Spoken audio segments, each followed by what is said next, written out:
হজরত লূত আলাইহিসসালাম ছিলেন হজরত ইব্রাহিম আলাইহিসসালামের আপন ভাতিজা। ইব্রাহিম আলাইহিসসালাম যখন নবুয়তের কাজে ব্যস্ত ছিলেন, তখন লূত আলাইহিসসালাম তার সংস্পর্শে থেকেই সত্য এবং তাওহীদের শিক্ষা গ্রহণ করেন। একদা ইব্রাহিম আলাইহিসসালাম তার পরিবার এবং লূত আলাইহিসসালামকে সঙ্গে নিয়ে বাবেল শহর ছেড়ে একটি দীর্ঘ সফরে রওনা হন। তারা আল্লাহর আদেশে পূর্ব দিকের কিছু শহর এবং স্থানে গমন করেন।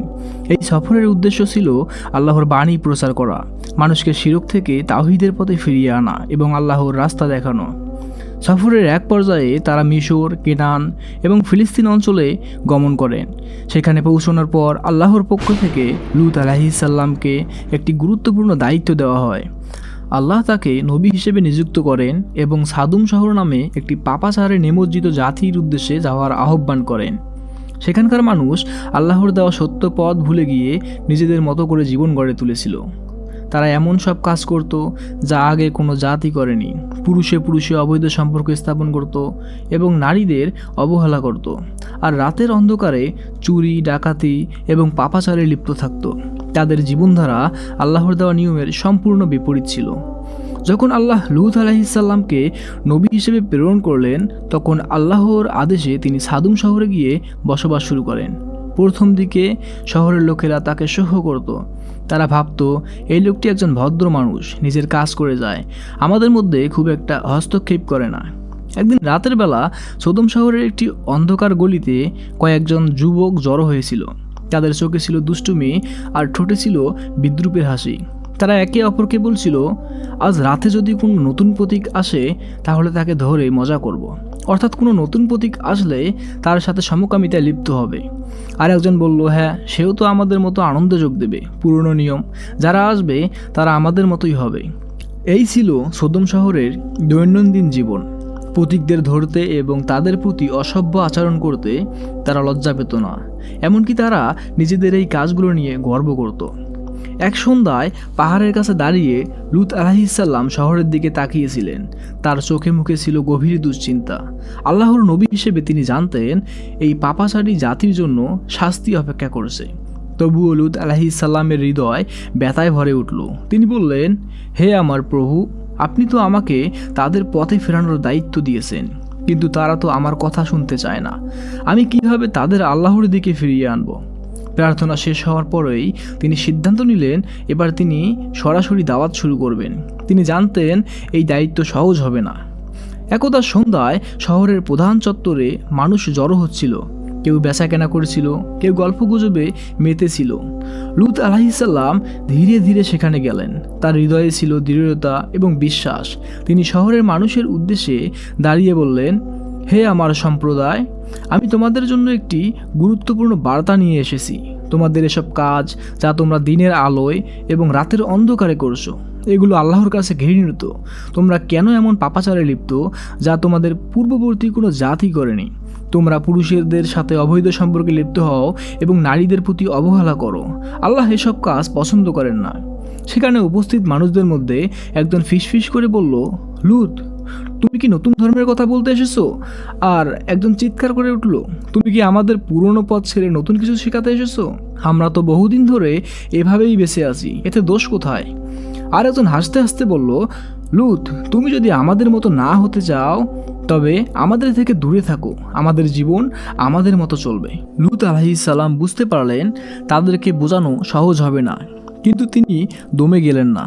তিনি আরও জোরালোভাবে তাদের সতর্ক করতে থাকলেন।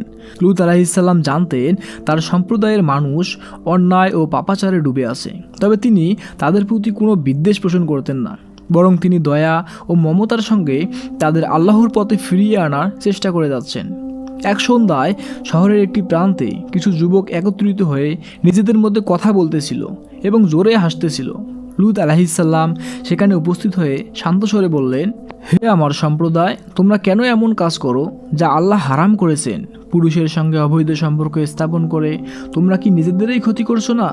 নারীদের প্রতি তোমাদের যে দায়িত্ব তা ভুলে গেছো কেন? আল্লাহ এই কাজগুলো ঘৃণা করেন। আমি তোমাদের সতর্ক করছি, এই পাপ থেকে ফিরে এসো। যুবকরা কোনো উত্তর না দিয়ে হেসে হেসে দূরে চলে গেল। কিন্তু এর মধ্যে একজন সদম শহরের প্রভাবশালী নেতা এসে বলল, হে লূত, তুমি বারবার আমাদের জীবনধারায় বাধা দিতে আসো কেন? আমরা যেমন আছি তেমনই থাকব। তুমি যদি এভাবে আমাদের শান্তি নষ্ট করো তবে আমরা তোমাকে এখানে থাকতে দেব না। লূত আলাইহিসসালাম শান্তভাবে বললেন, আমি তোমাদের জন্য যা বলছি তা আল্লাহর আদেশ। এই কাজগুলো কেবল তোমাদের ধ্বংস ডেকে আনবে। যদি তোমরা সঠিক পথে ফিরে না আসো তবে তোমাদের জন্য কঠিন শাস্তি অপেক্ষা করছে। কিন্তু নেতারা তার কথা আগ্রাহ্য করলো। তারা বলল, তুমি যদি এভাবে কথা বলতে থাকো তবে আমরা তোমার বিরুদ্ধে ব্যবস্থা নেব। আমরা দেখব কে তোমাকে রক্ষা করে। লূত আলাইহিসসালামের নিজ পরিবারের অবস্থাও খুব ভালো ছিল না। তার স্ত্রী শহরের অন্য মানুষের মতোই পাপাচারে লিপ্ত ছিল এবং লূত আলাইহিসসালামের দাওয়াতকে অবজ্ঞা করত। তবে তার কয়েকজন অনুসারী ছিলেন যারা তার প্রতি দৃঢ় আস্থা রেখেছিলেন। তারা জানতেন লূত আলাইহিসসালাম সত্য বলছেন এবং আল্লাহর নির্দেশ মেনে চলাই সঠিক পথ। একদিন লূত আলাইহিসসালামের স্ত্রী লোকদের সামনে গিয়ে বলল, আমাদের ঘরের মানুষই আমাদের বিপদে ফেলছে। তিনি নতুন নতুন কথা বলছেন এবং আমাদের জীবনযাপন বদলাতে চাইছে। এইভাবে চলতে দেওয়া যাবে না। এই মন্তব্য শুনে শহরের লোকেরা আরও সাহসী হয়ে উঠল এবং লূত আলাইহিসসালামের বিরোধিতা করারও বাড়তে থাকলো। লূত আলাইহিসসালাম বুঝতে পারছিলেন তার সম্প্রদায় সত্যকে গ্রহণ করতে চাচ্ছে না।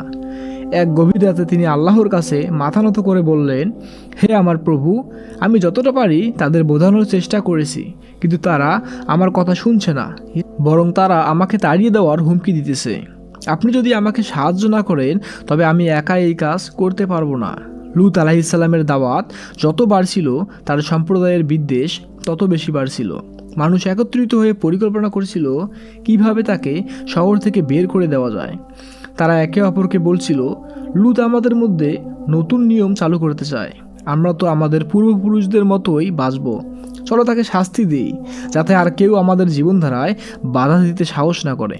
সোদম শহরে দিন দিন লূত আলাইহিসসালামের জন্য পরিস্থিতি কঠিন হয়ে উঠছিল। মানুষ দাওয়াত গ্রহণ তো দূরে থাক, বরং আরও বেশি পাপাচারে লিপ্ত হচ্ছিল। একদা লূত আলাইহিসসালাম এর দরজায় কড়া নাড়ল কয়েকজন অপরিচিত যুবক। লূত আলাইহিসসালাম দরজা খুলে দেখলেন তারা অপরূপ সৌন্দর্য ও শালীনতায় ভরা। তারা লূত আলাইহিসসালামের সঙ্গে কথা বললেন এবং শহরে থাকার জন্য আশ্রয় চাইলেন। লূত আলাইহিসসালাম বুঝতে পারলেন না এরা কারা, তবে তিনি তাদের সাদরে আমন্ত্রণ জানালেন এবং ঘরে নিয়ে এলেন। কিন্তু তার মনে ছিল চিন্তার ছায়া। তিনি জানতেন শহরের লোকেরা খুবই লোভী এবং অশ্লীল কাজে লিপ্ত। এমন সুদর্শন অতিথিদের উপস্থিতি তাদের দৃষ্টি আকর্ষণ করবে। অতিথিরা ঘরে বসে বিশ্রাম নিচ্ছিলেন। লূত আলাইহিসসালাম তাদের আপ্যায়নের ব্যবস্থা করেছিলেন। এরই মধ্যে শহরের কিছু লোক শুনল যে লূত আলাইহিসসালামের ঘরে কয়েকজন অচেনা যুবক এসেছে। তারা অপরূপ সুন্দর। তারা দল বেঁধে লূত আলাইহিসসালামের বাড়ির দিকে এগোতে শুরু করলো। তাদের চোখে ছিল অশুভ দৃষ্টিভঙ্গি। তারা দরজায় এসে জোরে জোরে চিৎকার করে বলল, ও হে লূত, আমরা শুনেছি তোমার ঘরে নতুন অতিথি এসেছে। তাদের আমাদের হাতে তুলে দাও, আমরা তাদের সঙ্গে যা ইচ্ছা তা করব। লূত আলাইহিসসালাম দরজার সামনে দাঁড়িয়ে নির্ভীক কণ্ঠে বললেন, হে আমার সম্প্রদায়, তোমরা এত জঘন্য কাজ করতে চাও কেন? এরা আমার অতিথি। অতিথিদের সম্মান করা প্রত্যেক মানুষের দায়িত্ব। তোমরা আল্লাহকে ভয় করো এবং তাদের কোনো ক্ষতি করার চেষ্টা করো না। কিন্তু লোকেরা লজ্জিত হয়নি, বরং তারা আরও উচ্চ স্বরে চিৎকার করতে লাগলো। লূত আলাইহিসসালাম তাদের বোঝানোর চেষ্টা করছিলেন, কিন্তু কোনো লাভ হচ্ছিল না। তিনি হতাশ হয়ে বললেন, হায়, যদি আমার কাছে শক্তি থাকতো বা যদি এমন কোনো সহায়তা পেতাম, তাহলে আমি অবশ্যই তোমাদের এই অন্যায় কাজ থেকে বিরত রাখতাম। অতিথিরা এতক্ষণ চুপ ছিলেন। এবার তাদের একজন উঠে দাঁড়িয়ে বললেন, হে লূত, ভীত হইও না, আমরা আল্লাহর পক্ষ থেকে প্রেরিত ফেরেশতা। এ সম্প্রদায়কে শাস্তি দেওয়ার জন্য আমাদের পাঠানো হয়েছে। তবে ভোর হওয়ার আগে এই শহর ছেড়ে তুমি ও তোমার মুমিন অনুসারীরা চলে যাও। তোমাদের কেউ পেছনে ফিরে তাকাবে না, কিন্তু তোমার স্ত্রী ধ্বংসপ্রাপ্তদের সঙ্গে থাকবে। লূত আলাইহিসসালাম বিস্মিত হয়ে তাদের দিকে তাকিয়ে থাকলেন।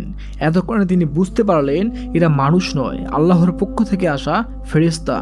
এরই মধ্যে শহরের লোকেরা দরজা ভেঙে ঢুকতে চাইল। ফেরেশতারা তখন আল্লাহর আদেশে তাদের চক্ষু বন্ধ করে দিলেন। লোকেরা হতবিহ্বল হয়ে চিৎকার করতে লাগলো, আমাদের কি হলো? আমরা তো কিছুই দেখতে পাচ্ছি না। তারা হতাশ হয়ে একে অপরকে জিজ্ঞাসা করতে লাগলো, কিন্তু কেউ কিছু বুঝতে পারছিল না। একসময় তারা নিজেদের বাড়ির দিকে চলে গেল। লূত আলাইহিসসালাম গভীর রাতে আল্লাহর আদেশ পালনের জন্য প্রস্তুতি নিলেন। তিনি তার মুমিন অনুসারীদের সতর্ক করলেন এবং তাদের শহর ত্যাগ করার নির্দেশ দিলেন। ফেরেশতারা বারবার বলে যাচ্ছিলেন, তোমরা খুব দ্রুত রওনা হবে এবং কেউ পেছনে ফিরে তাকাবে না। আল্লাহর শাস্তি শুরু হলে ফিরে তাকানো মানে আজ্ঞা অমান্য করা। লূত আলাইহিসসালাম তার সম্প্রদায়ের মুমিনদের নিয়ে গোপনে শহর ত্যাগ করলেন। লূত আলাইহিসসালামের স্ত্রী অবশ্য এর নির্দেশ মানলেন না। তিনি কাফিরদের দলে ছিলেন এবং গোপনে তাদের পক্ষ নিতেন। আকাশে ভোরের আলো ফোটার ঠিক আগ মুহূর্ত সোদম শহরের লোকেরা তখনও তাদের অপরাধ এবং পাপাচারে নিমগ্ন ছিল। কেউ কিছু টের পায়নি। ঠিক তখনই ফেরেশতারা আল্লাহর আদেশে সোদম শহরের জন্য শাস্তির কাজ শুরু করলেন। প্রথমে এক প্রচণ্ড গর্জন শোনা গেল। এই গর্জন যেন আকাশ বাতাস কাঁপিয়ে দিচ্ছিল।